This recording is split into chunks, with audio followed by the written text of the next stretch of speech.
Hi, my name is Kaitlin. Thank you for joining me on my blog and my YouTube channel. I am going to be doing some candle making today, which I think is very exciting.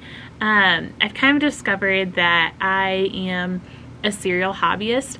I don't really know where that term comes from, but it describes me very well in that I kind of bounce around from hobby to hobby and really jump all the way into it and want to learn everything I can about it. And it's just a part of me. I mean, I worked at Michael's in high school. I just love crafts and hobbies and just trying things. I don't know. I think there's no better way to find out what you enjoy doing than by doing it. So something that I love is candles. I've always loved candles. I was a big Bath and Body Works candle gal in college. Anytime that there was a sale, I was always out there and getting some candles. I've kind of graduated since then. I started buying local candles. I'm in St. Louis and we have some really awesome candle makers. I actually have one of my favorites here. They're called Terra Simply, and I don't know if can you see that? An awesome gal named Diana makes these here locally. So if you're looking for a professional candle, this is the place to go. But if you're just wanting to try something out at home, hopefully this will be helpful. I've done a ton of research and dug into how to make candles, so I'm gonna hopefully explain that here. Don't know what this is, but yeah, so if you're looking for a professional candle, Terra is the place to go. But if you're looking to have a little fun and explore candle making, you can get started candle making for pretty inexpensive. Michael's sells everything you need. They have like a little 1 pound or 2 pound soy wax kit that you can microwave, and then they have stuff like this, which is you can just buy individual oils, or if you wanted to experiment with building fragrances, they have stuff like this. So it's really easy, and they're kind of pre-portioned. They recommend an ounce per pound, so it's 7% fragrance load. We'll get into that, but they have them kind of pre-portioned, so it's easy to get into.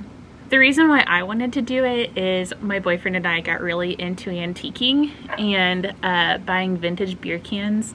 My boyfriend is a brewer, which is awesome, and we just enjoy beer things. And then I was like, oh, that would be a cool candle. And then I also have other ones that I've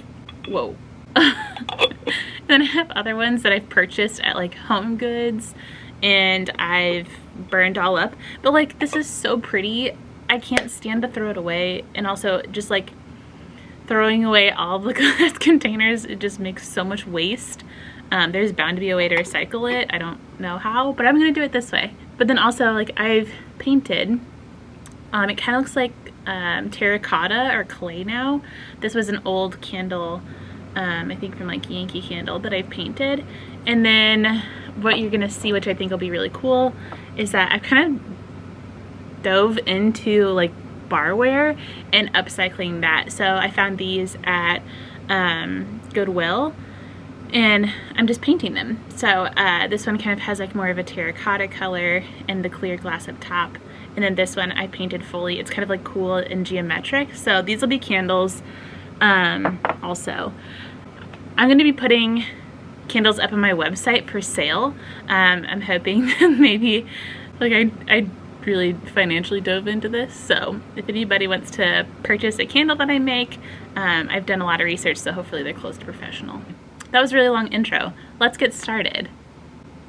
Don't know what that is.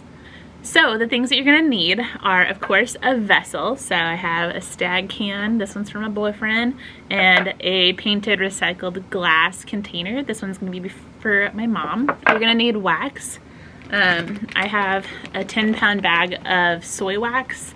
You can also get a really cool just starter kit from Michael's that they have to microwave it. And then normally candles are made in a metal pot, a metal pot like this. But I'm going to be using actually a Pyrex measuring cup today, because I'm going to actually microwave my wax instead of, since I'm just doing small quantities, I'm just going to microwave it instead of doing it on the stove top, which is what that one will be for whenever I want to make more quantities of candles. You'll also need a thermometer. I actually recommend one that goes into your wax, like a candy thermometer or something like that.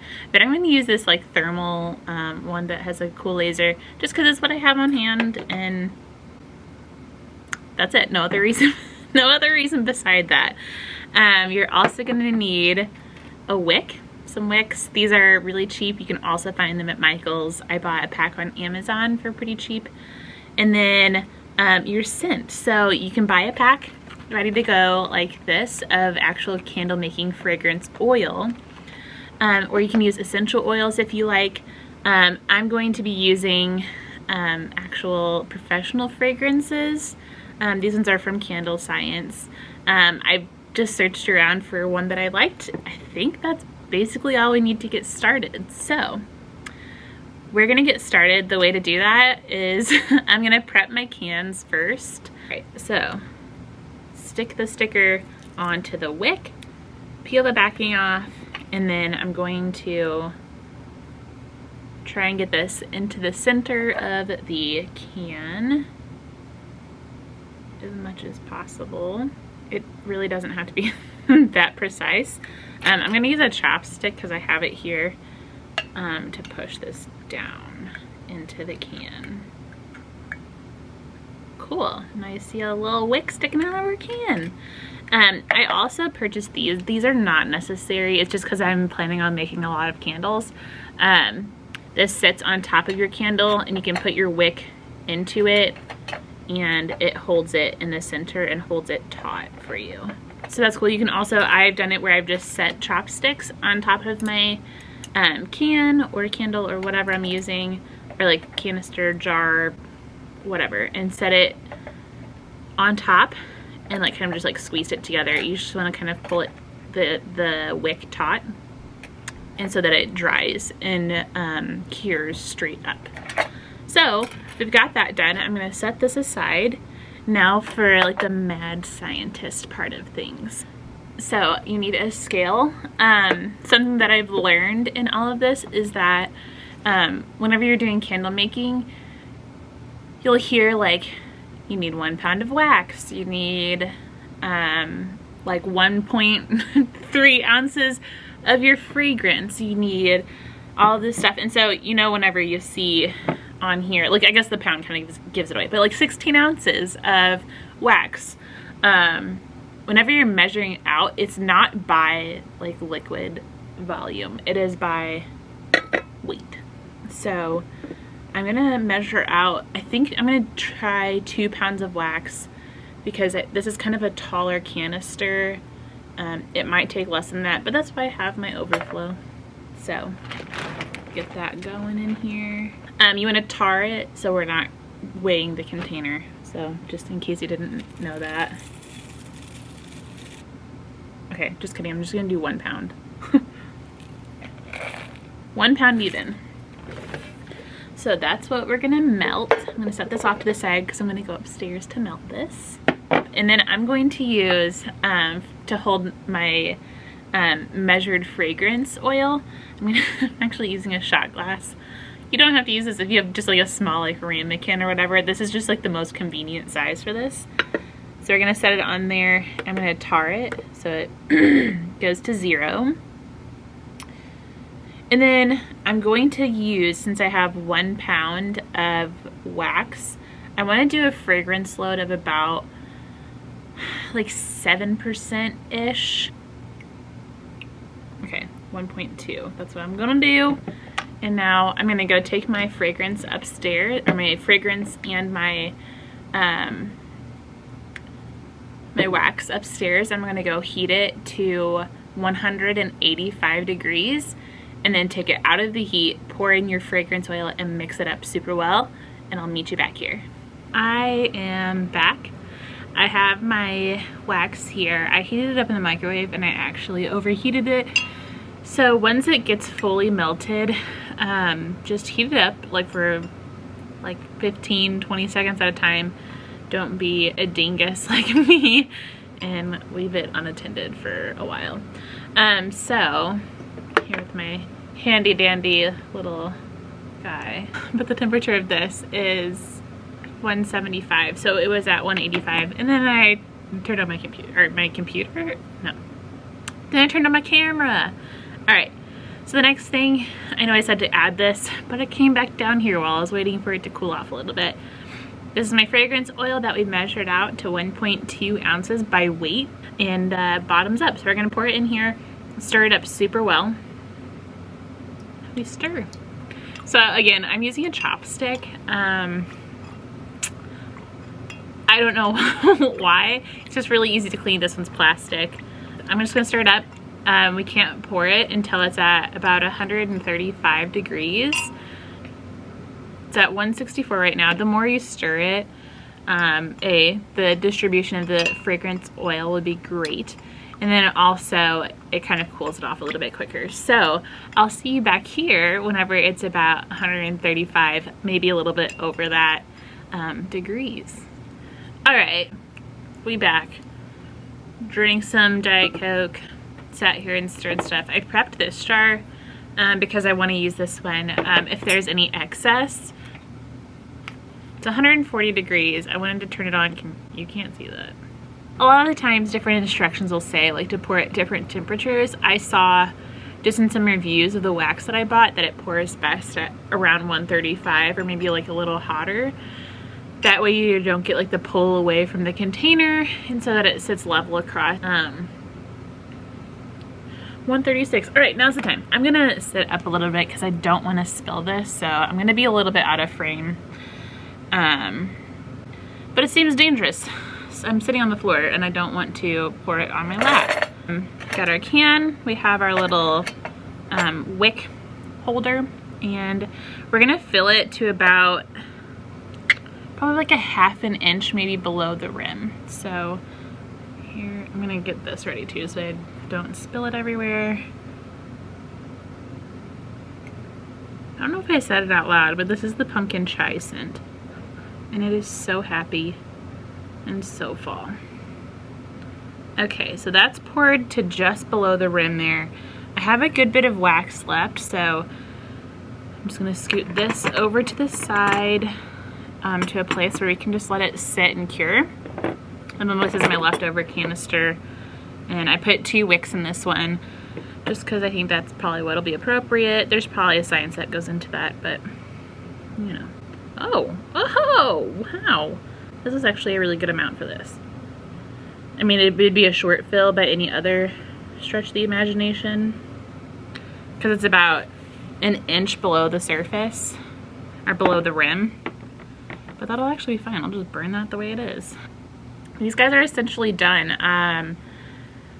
I will show the finished product on my Instagram, and actually probably it'll also be, I have a second Instagram for the outcomes of everything that I'm gonna be making.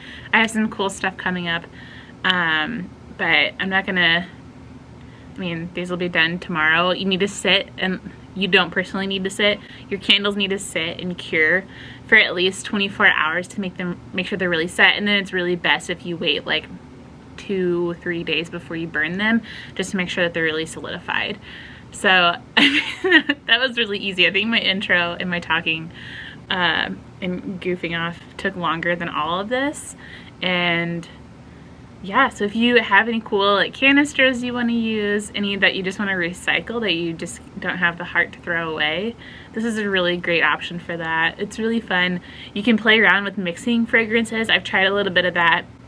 I'm not great at it, not my forte, but you can buy professional fragrances already mixed, or do essential oils if that's your thing. This is really cool. I'm glad you guys joined me. I hope that you make some candles. If you follow any of these instructions, tag me in what you make. It'd be really cool to see that. Hopefully I explained it well. If not, you can do what I did and research it yourself if you're gonna be sassy about it. Yeah, you can research it. There's really cool resources out there. Pinterest, other websites, Google, Wikipedia. Yeah, my blog. I'll have all these instructions written out if you need a refresher. You can go to KaitlinClaywell.com. It'll be there. Or if you want to shop any of my candles, I'm going to put some in my store. Like some pretty ones. I have so many cans. You can head to like my Instagram. I'm going to be showing some of those off there. and they'll be custom. So I have a handful of different fragrances. You can kind of mix and match. What you'll be able to do is pick your container and then pick what fragrance you want in it. If you want something hand lettered on your canister, obviously not these are antiques. They're kind of, I'm sure some people, some beer antique snob people somewhere are cringing at this, like, oh, how are you doing that to a can? But I mean, it needs like a purpose, right? Yeah, that's it. Time to burn some candles. I'm so excited for this. I hope you guys stick around and see some of the other things that I'm crafting and doing. Maybe you guys can sit down with me with your crafts and we can kind of just craft and do our hobbies together. It's kind of fun, especially in these quarantine times, to have somebody to do stuff with. So with that, I will see you on the internet. Goodbye, friends. Let